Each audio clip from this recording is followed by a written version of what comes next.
에베소서 5장 15절부터 21절까지 봤습니다. 16절에 보면 때가 악하니라 그랬습니다. 때가 악하다라는 것은 하나님께서는 마지막 때에 대해서 예수님을 통하여 말씀하셨는데, 마태복음 24절 4장 뒤에 보면은 처처에 일어날 일들, 기근, 재앙, 지진, 또 서로 미워하고 잡아 죽이고 등등 이런 것들이 나오는데, 결국 가서 사랑이 식어지리라 그랬어요. 그건 뭐냐면은 그만큼 사람들이 악해진다는 것을 말하고 있는데, 여기 보면 때가 악하니라 그러면서 세월을 아낄 것을 말하고 있는데, 때가 악하여 마지막 때를 다가가는 이 시대에 우리가 어떻게 살아야 할 것에 대하여서 에베소서에서 오늘 말씀을 하고 있습니다. 먼저 15절을 보면 어떻게 행할 것을 자세히 주의하라. 어떻게 살고 어떻게 행해야 될 것을 정말로 자세하게 주의해서 살필 것을 경고하고 있습니다. 그 다음에 지혜 없는 자같이 말고 지혜 있는 자같이 하라. 이 지혜라는 것은 하나님의 말씀대로 살 것을 말씀하는 것 아니겠습니까? 저와 여러분에게 세상을 똑바로 볼 수 있는 지혜의 눈이 열리기를 주님의 이름으로 축원을 드립니다. 16절에 보면 세월을 아끼라. 당연히 세월을 아껴서 하나님께서 나를 부르셔서 무슨 일을 어떻게 해야 될 일에 대해서 확실하게 알아 사명감을 갖고 소명의식을 가지고 주의 일을 감당해야 될 줄로 믿습니다. 17절에 보면 어리석은 자가 되지 말고 주의 뜻이 무엇인가를 이해하라, 분별하라 이렇게 말하면서 18절에 보면 술 취하지 말고 오직 성령의 충만함을 받을 것을 말씀을 하고 있어요. 또 19절에 보면 시와 찬미와 신령한 노래들로 서로 화답하라. 힘들고 어려웠고 고난과 역경 가운데서도 하나님 앞에 시와 찬미와 신령한 노래를 하라는 것입니다. 마지막 때 악이 횡행하고 그리고 점점 세상이 약해져 가는데 우리는 무엇을 하라고요? 하나님 앞에 시와 찬미와 신령한 노래들로 서로 화답하라고 그랬어요. 하나님께 영광 올리라는 것이죠. 쉽지 않은 일이지만 하나님께서는 우리들에게 그렇게 하라고 말합니다. 그것은 무엇입니까? 하나님의 보장이 여기에 담보되어 있는 것이죠. 담보되어 있는 것이죠. 하나님께서 보장할 테니까 너희들은 시와 찬미와 신령한 노래들로 서로 화답하고 너희의 마음을 주께 노래하며 찬송하라고 말씀을 하고 있습니다. 사실 하나님께서 이렇게 우리들에게 말씀하신 것은 얼마나 이게 말도 되지 않는 말이지만 이런 평안한 가운데에서만 할 수 있는 일들을 우리에게 하라고 하신 것은 그만큼 하나님께서 우리를 보장해 주신다는 놀라운 증거인 것입니다. 그 다음에 20절 보게 되면 범사에 우리 주 예수 그리스도의 이름으로 항상 아버지께 감사하라고 그래요. 환난 가운데 감사하고 고난 가운데 감사하고 마지막 때 감사하고 때가 악하다 할지라도 감사하라고 말하고 있습니다. 왜 그렇죠? 하나님께서는 특별히 우리를 사랑하셔서 보호하시고 우리에게 주실 복이 있기 때문에 그런 것 아니겠습니까? 21절 보면 그리스도를 경외함으로 피차 복종하라. 서로 악해지는 이 시대에 악을 가지고 서로 자기가 잘났다고 하는 그 시대에 서로 복종하고 서로 사랑하라는 것은 정말 하나님이 그리스도인들에게만 주실 수 있는 놀라운 엄청난 은혜가 아닐 수 없는 것입니다. 여러분 오늘 에베소서 5장 15절에서부터 21절까지 이 말씀을 기억하시면서 이대로 살아갈 수 있기를 주님의 이름으로 축원을 드립니다. 지금 많은 비가 오고 있습니다. 홍수가 막 엄청나게 이렇게 정말 막 삼킬 듯이 지금도 이렇게 비가 오고 있습니다만, 또 그 와중에 세종시에서 오신 분들도 계시고, 또 여러분 집에서 한 발짝 나오는 것도 사실은 이렇게 비 올 때는 다 귀찮고 이게 마음이 즐거운 일은 사실 아닙니다.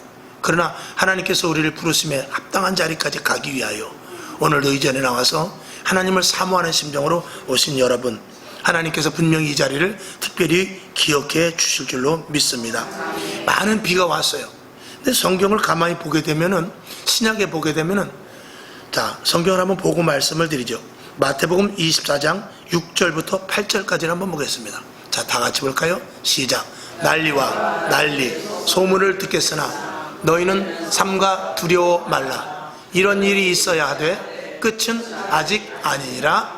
민족이 민족을, 나라가 나라를 대적하여 일어나겠고 처처에 기근과 지진이 있으리니 이 모든 것이 재난의 시작이니라. 아멘. 재난의 시작이라고 그러는데 오늘 보면 난리도 있고 민족이 민족을 서로 대적하여 싸우고 일어나며 그다음에 기근과 지진, 그리고 또 계속 읽어나가게 되면은 마지막 때 사랑이 식어지리라 이렇게 나오는데, 그 말씀이 마가복음 13장과 누가복음 21장에도 동일한 말씀이 있습니다. 근데 여기 보면은 기근, 또 전쟁, 그 다음에 서로 미워하고 거짓 선지자들이 당연히 나타나는데 홍수에 대해서는 사실은 언급한 부분은 없더라고요. 그러나 난리가 날 것과 그 다음에 처처의 기근과 재앙이 일어날 것으로 보아서 홍수라고 딱히 써있지는 않지만 홍수도 거기에 포함될 수 있습니다. 그럼에도 불구하고 홍수라는 글자를 없는 것을 한번 우리가 주의해서 한번 볼 수가 있어요. 그것은 창세기 9장 15절의 말씀이 하나님께서 약속하신 말씀이 아닌가를 보게 되죠. 창세기 9장 15절을 한번 보겠습니다. 자, 시작. 내가 나와 너희와 및 혈기 있는 모든 생물 사이에 내 언약을 기억하리니 다시는 물이 모든 혈기 있는 자를 멸하는 홍수가 되지 아니할지라. 아멘. 하나님께서 노아 때 홍수로 40주 40야 비를 오게 하셔서 완전히 세상이 다 떠내려가 버렸습니다. 그리고 나서 하나님께서 다시는 내가 홍수로 멸하지는 않겠다라고 말씀을 하고 있습니다. 근데 오늘 비는 많이 오고 있습니다.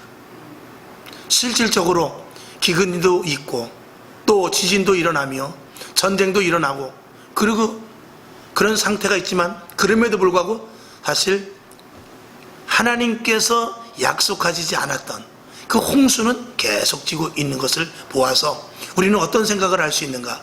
이 홍수가 하나님께서 마지막 때로 다가가는 전초전이 아니고 전초전이 아닌가, 이제 이게 예고편이 아닌가, 그런 생각을 해볼 수 있다, 이런 것입니다. 오늘 왜 홍수가 이렇게 일어나고 있는가? 이것이 하나님께서 홍수로 분명히 멸하지 않는다는 것은 홍수가 끝은 아니라는 것을 우리가 알아야 되죠. 홍수가 아니고 그 뒤에 뭐가 또 있다라는 것이죠. 그래서 성경은 난리와 난리 소문이 있겠으나 너희가 삼가 두려워 말라, 이런 일이 있어야 돼, 끝은 아직 아니니라 그랬어요. 그러니까 이 홍수는 끝이 아니고 오히려 겨우 예고편에 불과하다라고 말하는 것이죠. 저는 그런 생각도 해봐요. 야, 보통 옛날 어른들이 비가 많이 오면 눈도 많이 온다는데, 또 눈이 많이 오면 비도 많이 온다는데, 올여름에 비가 이렇게 오니 혹시 또 그동안 겨울에 눈도 많이 안 왔는데 올겨울엔 눈이 또 혹시 많이 오지 않을까, 그런 우려의 생각도 해봅니다. 그런 생각을 해볼 수 있죠. 이제는 시대가 세상 말로 그냥 막 가는 시대입니다. 이건 뭐 앞도 없고 뒤도 없고 계산도 없고 뭐 기상청의 일기에 보고 이런 거에 거의 관계없이 막 가고 싶은 대로 가죠. 그저께 뉴스를 하나 검색해 봤어요. 작년 2019년 3월 달이면 이제 그때 봄인데 중국에서 황사가 하도 많이 일어나고 자꾸 사막화 되니까 인공비를 만들었어요. 인공비를 만들어 가지고 위에서 구름을 강제적으로 만들어서 이렇게 어떻게 하는 방법이 있더라고요. 그걸 하고 우리나라에서는 문재인 대통령이 긴급 자원을 이렇게 긴급 그 재원을 조달해서 편성하라고 해가지고 그거를 빨리 도우라고, 그런 뉴스가 작년 2019년 3월에 있었습니다. 그래서 비가 오지 않고 사막화되고 그러니까 중국에 황사도 많고 그러니까 인공비를 내려서라도 좀 그런 것들을 좀 이렇게 최소화시키려고 그랬죠. 그랬는데 올해 비가 어떻게 왔어요? 무지하게 쏟아진 거예요. 저는 그것을 보면서 참 사람이 어리석도다. 그렇게 비가 오게 하기 위해서 인공 강우를 만들었고, 그것도 중국과 한국이 서로 협력해서 우리나라도 이제 피해가 오니까 그렇게 하려고 했는데 올해 1년도 채 지나지 않아서 겨우 1년이 지난 이 시대에 물폭탄을 내리는 것을 보고 차라리 그때 비가 오지 않는 방법을 강구를 하지, 비는 오게 할 수 있었을지 모르지만 비가 오지 못하게 하는 방법은 할 수가 없었던 거예요. 그러니 사람이 얼마나 어리석은 겁니까? 사람은 무엇이든지 할 수 있고, 앞으로 인공지능 시대, 이제 그런 부분에 대해서도 제가 자꾸 이제 말씀을 드리겠습니다만, 인공지능 시대, AI 시대, 뭐 등등 해서 4차원, 5차원, 6차원 아마 계속 가겠죠? 그런 시대가 가면서 점점 기술이 발달한다고 하지만 하나님께서 하시는 일에 대해서 100분의 억만분의 1도 하지 못하는 일들, 그런 것들은 사람이 아무리 머리가 있고 지혜가 있고 지식이 있다 할지라도 따라갈 수 없는 부분이 너무나 많다는 것을 우리는 분명히 알 수 있는 것입니다. 여러분, 그런 의미에서 우리가 하나님을 알고 하나님이 우리 아버지 되시고 영원한 천국까지 인도하신 주 예수 그리스도로 말미암아 구원받은 자라는 것은 우리가 얼마나 이 시대에 기쁘고 감사한 일인지 알 수가 없는 것이죠. 자, 이사야 66장 15절 16절을 한번 보겠습니다. 시작. 보라, 여호와께서 불에 옹이 되어 강림하시리니 그 수레들은 회리바람 같으리로다. 그가 혁혁한 위세로 노를 베푸시며 맹렬한 화염으로 견책하실 것이라. 16절. 여호와께서 불과 칼로 모든 혈육에게 심판을 베푸신 즉 여호와께 사륙당할 자가 많으리니. 아멘. 이건 구약의 이사야 선지자가 이제 앞으로 마지막 때 창세기에서 하나님께서 물로 심판을 하지 않겠다고 했지만 이사야 선지자를 통해서 불로 심판하실 것을 예언하고 있는 것입니다. 자, 한 번 더 보죠. 신약에서도 베드로 기자가 그렇게 썼습니다. 베드로후서 3장 6절 7절을 보죠. 시작. 이로 말미암아 그때 세상은 물이 넘침으로 멸망하였으되, 그때가 언제죠? 그때는 노아 때입니다. 그때 바로 물의 넘침으로 멸망했다고 그랬어요. 그런데 지금은 어떠죠? 7절 봅니다. 시작. 이제 하늘과 땅은 그 동일한 말씀으로 불사르기 위하여 간수하신 바 되어 경건치 아니한 사람들의 심판과 멸망의 날까지 보존하여 두신 것이니라. 아멘. 자, 이제 하늘은 땅과 그 동일한 말씀으로, 홍수를 내렸던 그 말씀으로, 하나님께서 약속하셔서 이 땅에 예수 그리스도를 보내주셨던 그 말씀으로, 영원한 천국을 예비하시고 우리를 구원해서 그 자리까지 인도하시겠다는 그 말씀으로 오늘 우리들에게 어떻게 해요? 불사르기 위하여 간수되신 바 되어 등등 경건치 아니한 사람들의 심판과 멸망의 날까지 보존하여 주신 것이라라고 말씀하시므로 마지막 때 불의 심판이 있는데 하나님의 말씀으로 하시겠다는 것입니다. 약속이라는 것이죠. 자, 좀 더 보죠. 베드로후서 3장 10절을 보겠습니다. 시작. 그러나 주의 날이 도적같이 오리니 그 날에는 하늘이 큰 소리로 떠나가고 체질이 뜨거운 불에 풀어지고 땅과 그 중에 있는 모든 일이 드러나리로다 라고 마지막 때에 대해서 이 베드로가 이야기를 하고 있습니다. 여러분, 마지막 때 불로, 이제는 물심판이 아니라 불로 이 땅이 마지막에 올 것에 대해서 그것만 안다고 해도 우리는 얼마나 준비를 할 수 있겠습니까? 여러분, 성경을 알고 오늘 서두에 읽었던 대로 마태복음 24장 6절 난리와 난리, 민족이 민족을, 처치의 기근과 지진, 이런 것들에 대해서 우리가 읽는 자체만 해도 우리는 얼마만큼 많은 지식을, 세상 사람들은 그것을 알지 못합니다. 세상 사람들은 그냥 이 시대를 보면서 아이고 말세야, 요즘 젊은 것들 보니 말세야, 요즘 정치하는 것을 보니 말세야, 요즘 날씨를 보니 말세야 라고 하지만 구체적으로 성경에 이렇게 기록되어 있는 것을 볼 수 있는 자가 누구냐 이것입니다. 이것은 하나님을 믿는 그리스도인들에게만 주어주신 하나님의 특별한 혜택이요, 우리에게 주신 특별한 은혜인 줄로 믿습니다. 그러니까 왜 이 말씀을 주십니까? 믿는 자들을 구원하시겠으니 예비하고 대비하라는 것입니다. 그런데도 대비하지 못한다면 우리는 예수를 믿음에도 불구하고 미련하고 우둔한 자가 될 수밖에 없는 것 아니겠습니까? 그러면 우리가 이제 비가 오니까 불은 아직까지 멀었으니까 좀 더 있어도 되겠네, 이렇게 생각할 수 있을까요? 그렇게 생각하면 안 되죠. 이제 마지막 때 문이 열렸다고 생각하고 저와 여러분 철저하게 준비해서 믿음과 신앙으로 매진하여 나갈 수 있기를 주님의 이름으로 부탁을 드립니다. 그러기 위해서 오늘 본문 에베소서 5장 15절에서부터 21절까지의 말씀을 저와 여러분이 여러 번 읽으시고 머릿속에 넣으셔서 그대로 준비하기를 원하는 것입니다.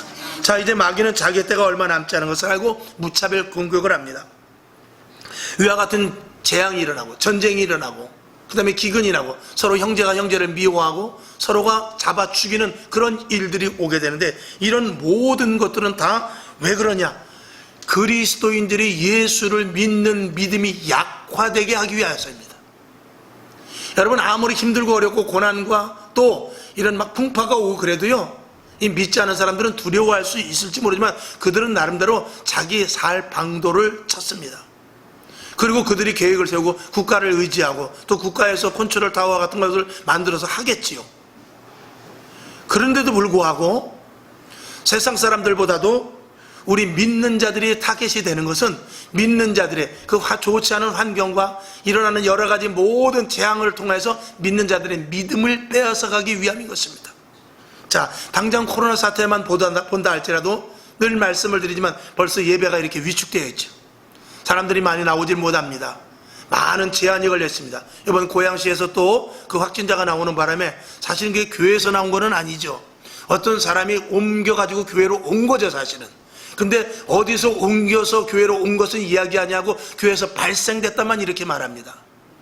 뉴스는 그렇게 하는 것입니다. 그래서 끝까지 교회를 아주 교회 가면 거기서 걸려온다 이렇게 인식을 만들려고, 교회만 가면 병 걸려온다, 교회 가면 코로나 걸려온다 이렇게 인식을 하기 위해서 뉴스의 앞뒤를 다 빼먹고 결론적인 것만 이야기하는 것입니다.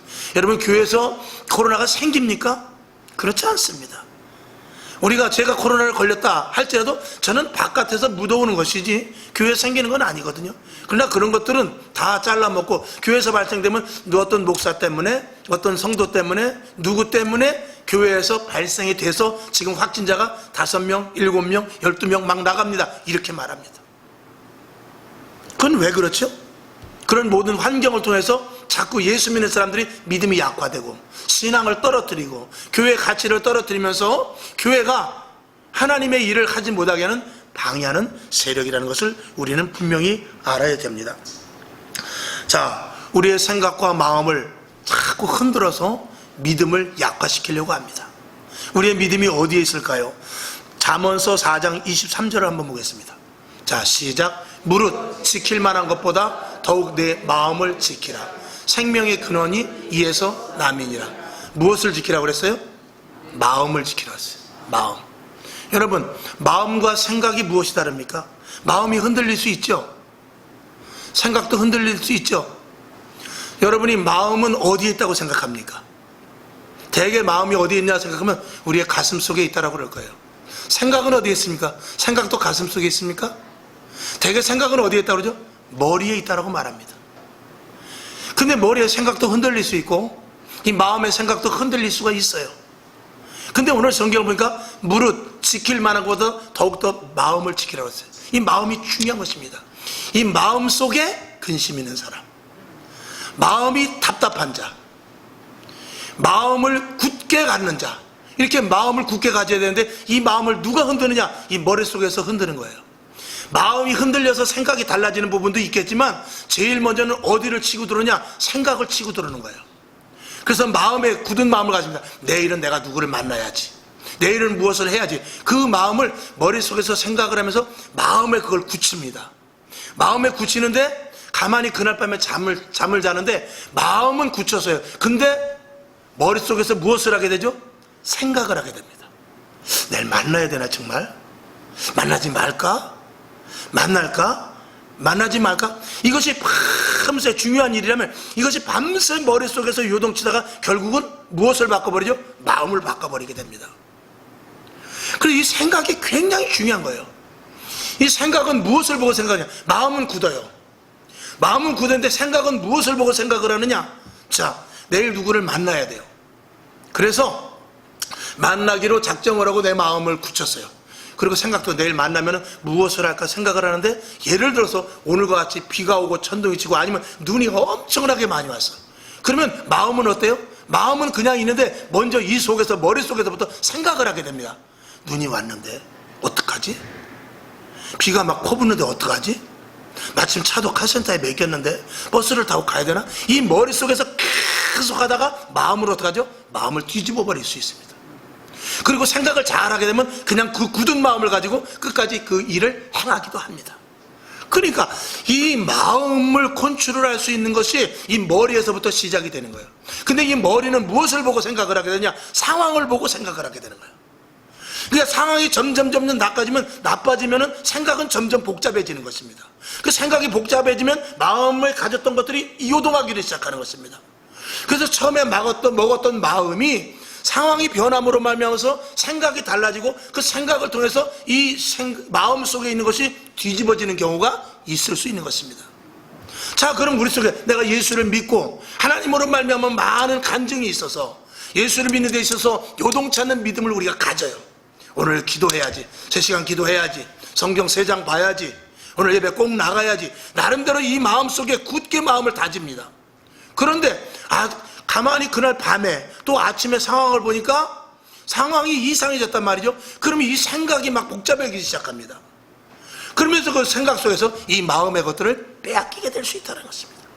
그 마음을 웬만큼 굳게 갖지 않고서는 생각에 의해서 휩쓸려질 수밖에 없고, 이 생각은 환경이 막 변하는 대로 생각하다 보니까 이 생각조차도 자기의 지식이 정확하거나 자기가 가진 심지가 정확하지 않으면 환경에 의해서 생각이 달라질 수밖에 없는 것입니다. 그럼 생각이 달라지면 그 영향이 마음에까지 오게 되는 거예요. 그랬을 때 우리가 확고한 믿음을 가졌다 할지라도 환경에 따라서 생각 때문에 믿음이 변화될 수 있는데, 사단은 그걸 노리는 거예요. 코로나 사태 속에서도 사단은 계속 말합니다. 코로나 때문에 예배 들어가면 안 되지. 내 속에 믿음은 있습니다. 그런데 머릿속에서 어떻게 하죠? 이걸 튕겨보게 되는 것입니다. 가만히 있어, 이렇게 됐지, 가뜩이나 비까지 오지. 자, 오늘 기도하러 가야 됩니다. 또 오늘 성경을 보아야 됩니다. 또 하나님과의 관계 속에서 믿음을 확실히 지키고 큰 간증거리가 있어요. 그래서 전도도 하러 가야 되고 이런 일들이 있는데, 자꾸 환경이 갑자기 강이, 갑자기 바다가, 천재지변을 비롯해서 옆에 사람이, 또 아니면 친구가, 아니면 오늘 그날 갑자기 왠지 모르는 기분이 아주 이상하게 아침에 일어나서 기분이 나쁜 날도 있어요. 이런 모든 것들이 이 생각 속에 들어와서 생각을 막 흐트러 놓기를 시작합니다. 그러면 이 요동치 않던 믿음이 요동이 치기를 시작하는 거예요. 그러니까 웬만한 믿음 가지고서는 이 생각에 좌우될 수밖에 없는 것입니다. 여러분, 그러니까 생각보다 무엇이 더 커야 되죠? 믿음이 더 커야 돼요. 이 마음의 생각이, 마음이 더 굳은 마음을 가져야 돼요. 그렇지 않으면 이 생각에 휘둘릴 수밖에 없는 것입니다. 그러니까 이 생각도 정신 차려서 이 판단을 잘 못하면은 환경에 의해서 생각이 막 바뀌어져 버리는 것입니다. 여러분, 그래서 환경에 의하지 않고 생각에 흔들리지 않는 믿음을 갖기 위해서는 이 믿음의 뿌리가 깊어야 되는 거예요.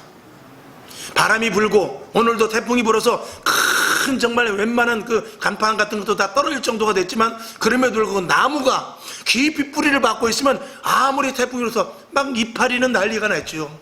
이파리는 너무나 바람이 세참으로 말해서 이파리는 정신을 못 차립니다. 차라리 쓰러져 버렸으면 좋겠죠. 근데 왜 못 쓰러지느냐? 너무 뿌리가 그 나무에 깊이 박혀있기 때문에 이파리는 차라리 포기하고 쓰러지고 싶지만, 깊이 박혀있는 뿌리 때문에 나무가 쓰러지지 않았을 때, 결국 견뎌놨을 때 이파리도 살고 나무도 살게 되는 것입니다. 우리의 믿음이 무엇이죠? 얼마만큼 깊이를 가지고 있느냐, 얼마만큼 확실한 증거가 있느냐, 얼마만큼 말씀에 대해서 신뢰하고 있느냐, 그리고 말씀을 신뢰하고 그 신뢰한 말씀에 대해서 내가 많은 증거를 가지고 있고 그리고 간증을 가지고 있느냐, 이것은 굉장히 중요한 것입니다. 여러분 속에, 자, 고린도후서 3장 3절 한번 봅시다. 시작. 너희는 우리로 말미암아 나타난 그리스도의 편지니 이는 먹으로 쓴 것이 아니요 오직 살아계신 하나님의 영으로 한 것이며 또 돌비에 쓴 것이 아니요 오직 육의 신비에 한 것이라. 아멘. 하나님께서 우리에게 말씀을 주셨는데 어디에 주느냐? 우리 육의 신비에, 우리 몸 안에 마음에 주었다는 것입니다. 마음속에. 그래서 마음으로 말미암아서 그 안에서 믿음이 자라나게 하십니다. 그래서 이 머리로, 우리가 그래서 그러잖아요. 머리로 듣는 것이 아니라, 믿음은 머리가 아니라 무엇이죠? 이 가슴인 것입니다. 머리로 하는 신앙은 언제든지 생각에 따라서 좌지우지됩니다. 그러나 가슴에서부터 있는 신앙은 생각에 치우치지 않을 수 있는데, 그 가슴 속에 있는 신앙이 체험을 통한 신앙, 하나님과의 만남을 통한 성령 충만한 신앙, 이런 것들은 흔들리지 않을 수 있다는 것이죠. 여러분에게 이런 믿음이 있기를 주님의 이름으로 축원을 드립니다. 사단은 그래서 자꾸 우리를 환경을 막 이리 몰고 저리 몰고 막 급격한 일이 일어나게 하고, 정말 나도 모르는 괴이한 일들이 일어나며 정말 생각지도 못한 일들을 일어나게 해서 우리의 생각을 계속해서 어떤 일들은 반드시 병원을 가게 하고, 어떤 일들은 반드시 예배를 빠지게 하고, 어떤 일들은 반드시 자녀들과 함께 분란이 일어나게 하고, 어떤 일들은 자꾸 부부간에 갈등을 생김으로 말하면서 결국 이 속에 있는 믿음을 흔들리게 하려고 계속 그렇게 하고 있다는 것입니다. 자, 오늘 성경 본문 18절을 보게 되면은 에베소서 5장 18절에 보면 술 취하지 말라, 이는 방탕한 것이니 그랬어요. 잘 아시는 말씀이죠. 오직 성령의 충만함을 받으라. 술 취하지 말라는 무엇입니까? 세상 사람들은 환경에 의하여서 정신을 차릴 수가 없습니다. 도대체 이건 어디를 따라가야 되냐? 병원을 가야 되느냐? 아니면 변호사를 찾아가야 되느냐? 아니면 돈을 더 꾸러가야 되느냐? 은행을 가야 되느냐? 그리고 교회 가려고 하는 마음, 교회를 가야 되는데 이것이 점점 희석이 되고 너무나 환경이 나빠지니까 이거 교회가 아니라 다른 데서 답을 찾아야 될까 하는 그런 생각이 많이 든다는 것입니다. 하물며 세상 사람들이야. 세상 사람들이 어디서 답을 찾습니까? 그 답을 찾을 수 있는 곳이 바로 한 군데 있으니 술이죠, 마약이죠, 도박이죠. 그리고 결국 그것도 안 되고 저것도 안 되고 다 안 되면 어디까지 가죠? 자살까지 가는 거예요. 그러니까 세상 사람들은 믿음이 없기 때문에, 의지할 곳이 없기 때문에 뿌리를 내릴 데가 없단 말입니다. 그렇기 때문에 술 취하러 가는 거예요. 술 한잔 먹고 다 잊어버리고 쉬고요. 도박함으로 말해서 한번 걸리면 좋고 안 걸리면 그냥 이거 끝나고 한강으로 가지 뭐. 이런 생각이 환경이 계속해서 변하는 데 있어서 그런 쪽으로 휩쓸려 갈 수밖에 없는 것입니다. 그러니까 우리가 예수를 믿고 하나님을 믿어 내 안에 믿음이 생성되고 굳은 믿음을 갖는다는 것이 이 마지막 때를 살아가는 데 있어서 얼마나 중요하냐는 것은 두말할 나위가 없는 것입니다. 이 자리에는 저와 여러분, 예수를 믿은 것에 대해서 특별한 하나님의 주신 은혜로 알고 감사하시기를 바랍니다. 그 대신 그 믿음을 놓치지 마시길 바랍니다. 믿음을 견고한 뿌리 아주 깊이 박을 수 있기를 바랍니다. 성경을 한번 보죠. 요한복음 15장 5절을 보죠. 시작. 나는 포도나무요 너희는 가지니 저가 내 안에 내가 저 안에 있으면 이 사람은 과실을 많이 맺나니 나를 떠나서는 너희가 아무것도 할 수 없음이라. 아멘. 나는 포도나무요 너희는 가지라고 그랬어요. 우리는 가지예요.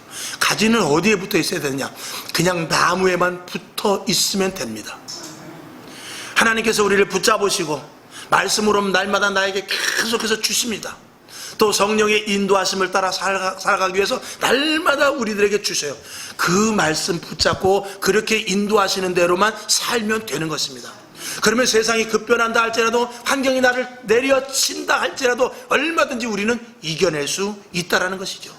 그래서 요동치 않는 믿음자들이 될 수 있는 것입니다. 결론으로 말씀을 드립니다. 다시 한번 본문으로 들어가서 19절을 보겠습니다. 에베소서 5장 19절 한번 볼까요?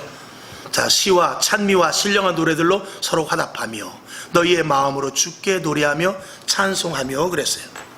하나님께서 우리들에게 이런 힘든 가운데 술 취하지 말고, 그렇게 혼란 가운데 세상 의지하지 말고 오히려 믿는 자들에게 뭐라고 그럽니까? 시를 읊으래요. 찬미를 하랍니다. 신령한 노래를 하랍니다. 지금 바람이 부는데 그게 됩니까? 폭풍이 쏟아지는데 이게 됩니까? 그런데 우리는 그걸 하라는 것입니다. 하나님이 그 안에서 계시겠다는 것입니다.